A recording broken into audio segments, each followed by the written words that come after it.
Hi viewers, welcome to my channel. Viewers, మరొక political topic చెప్పడానికి video చేస్తున్నాను. మరి ఏంటి ఆ పొలిటికల్ టాపిక్, ఏం జరగబోతుంది అనే విషయం. అక్టోబర్ దగ్గరికి వస్తున్న అంటే అక్టోబర్ ఫస్ట్ వీక్ ఆ టైం నుంచి కూడా అంటే రాజకీయంగా అంటే ఏదైతే కొలబరేషన్స్ ఉన్నాయో ఆ కొలబరేషన్స్ అన్నీ విడిపోతాయండి. కంపల్సరీగా విడిపోతాయి. ఎందుకు విడిపోతాయి అనేది కూడా ఎగ్జాంపుల్గా ఆ చార్ట్ బేస్డ్గా చెప్తాను. ప్లస్ అలాగే ఇప్పుడు బిజినెస్ కొలబరేషన్స్ ఆల్రెడీ మనకి దేశాల మధ్యన జరుగుతున్నటువంటి సెపరేషన్స్ మనం గమనిస్తూనే ఉన్నాం.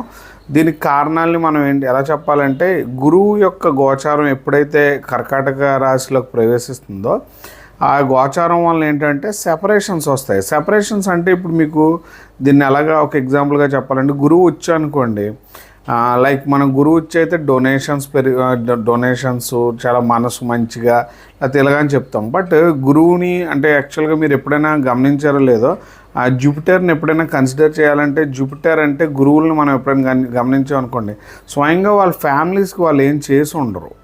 అంటే దైవిక చింతన లేకపోతే వాళ్ళ యొక్క కోరుకునే డెస్టినేషన్కి వెళ్ళడానికి వాళ్ళు ఫ్యామిలీని సాక్రిఫైస్ చేస్తారు. అంటే లైక్ వాళ్ళ దగ్గర ఉన్న దాన ధర్మాలు చేయడం లాంటిది. ఇప్పుడు ఒక సింపుల్గా చెప్పాలంటే, జాకీ చాన్ వాళ్ళ పిల్లలకి ఆస్తి ఇవ్వకుండా ఏదైతే చేస్తారో అది గురులక్షణం అనమాట.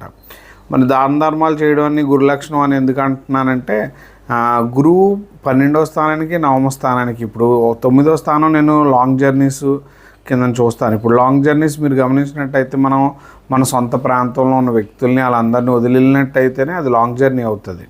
అలాగే 10వ స్థానం మీరు చూసారనుకోండి, ఫారెన్ ట్రావెల్, అలాగే ఎన్లైట్మెంటు, హాస్పిటల్ బెడ్, మన ఫిజికల్ సుఖం, ఇవన్నీ కూడా 12th హౌస్లో చూసుకోవాలి. గురువుకి 2 కారకాలు ఉన్నప్పటికీ అది ఉచ్చి చెందే ప్లేస్ ఎక్కడ అంటే కర్కాటకంలో మీకు తెలియదే ఉంది. నదుల్ని మనం కర్కాటకంతో చూస్తాం అనమాట జ్యోతిష్యంలో.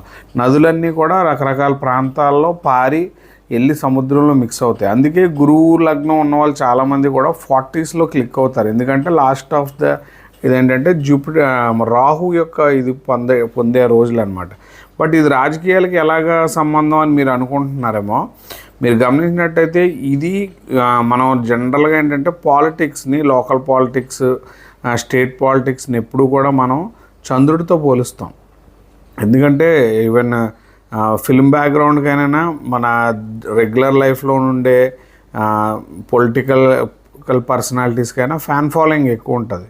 అంటే ఫేమ్ అంటాం కదా, ఫేమ్ అనమాట. ఇక్కడ ఫేమ్లోకి ఎప్పుడైతే జూపిటర్ వస్తాడో ఫేమ్ సాక్రిఫైస్ అవుతుంది.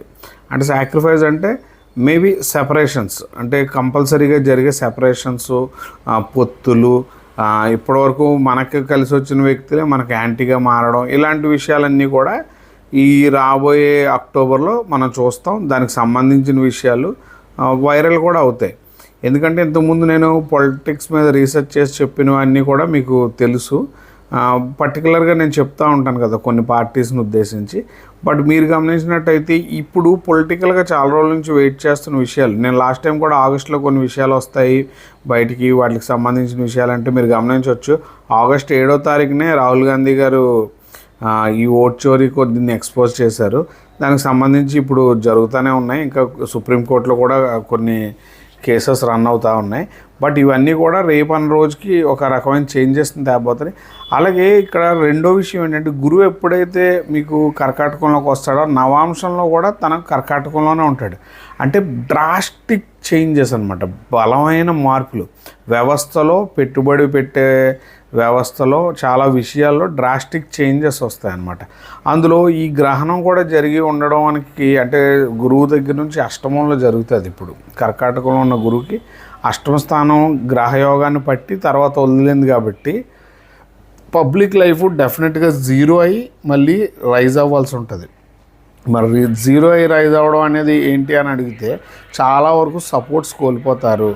చాలా వరకు మనకి ఏంటంటే, ఇప్పుడు ఫండింగ్ చేసే సంస్థలు ఉన్నాయనుకోండి, సడన్గా అందులో మోడిఫికేషన్స్ చేంజ్ చేయడం, అలాగే ఇప్పటివరకు ఫైనాన్షియల్ సపోర్ట్ ఉన్న వ్యక్తులతోనే కొద్దిగా డిస్టర్బెన్స్ రావడం, అంటే సంస్థలలో చెప్తున్నాను. అలాగే ఇప్పుడు గవర్నమెంట్ సెక్టార్లో కూడా గవర్నమెంట్కి సపోర్ట్గా ఉన్న వ్యక్తులందరూ కూడా యాంటీ అయిపోతారు. అందులో మీకు ఇంకా చెప్పాలంటే సోషల్ మీడియా డెఫినెట్గా యాంటీ అయిపోతుంది. అందులో అసలు నో డౌట్ అనమాట. ఇక్కడనే కాదు అన్ని చోట్ల వర్తిస్తుంది. బట్ నార్త్లో ఎక్కువ చూడడానికి ఉంటుంది అనమాట. ఇప్పుడు ఈ ఫేస్ ఎప్పుడైతే ఇది మారుతూ ఉందో ఈ అక్టోబర్ నుంచి కొద్ది రోజులు ఒక వైబ్ అనేది వస్తుంది. ఆ వైబు ఈ ఇయర్కి సంబంధించింది కాదు, నెక్స్ట్ ఇయర్ జరిగే దానికి సిమ్టమ్ అనమాట ఇది. డెఫినెట్గా గురువు ఇచ్చున్న వాళ్ళు ప్లస్ చంద్రుడు కర్కాటకంలో ఉన్న వాళ్ళకి ఇది ఒక గోల్డెన్ పీరియడ్ అని చెప్తాను. బట్ గోల్డెన్ పీరియడ్కి ముందు ఏంటంటే పెయిన్ వస్తుంది. ఆ పెయిన్ నుంచి స్టార్ట్ అవుతుంది. బట్ డెఫినెట్గా ఈ యొక్క గోచారాన్ని ఈ పొలిటికల్గా జరిగే సామ్రాజ్య చీలికని మీరు ఖచ్చితంగా చూస్తారు. దానికి సంబంధించి వ్యాపారంలో కూడా ఇలాంటి సంఘటనలు చూస్తారు. వ్యక్తిగత జాతకంలో ఏంటంటే మీకు కొత్త మార్పులు, కొత్త రకమైన అంటే చేంజెస్ మీ సొంత లైఫ్లోని మీరు చూడడానికి ఎక్కువ అయిపోతుంది అనమాట. ఫ్రెండ్స్, ఈ వీడియో నచ్చినట్లయితే లైక్ చేయండి, షేర్ చేయండి, సబ్స్క్రైబ్ చేయండి. Thank you.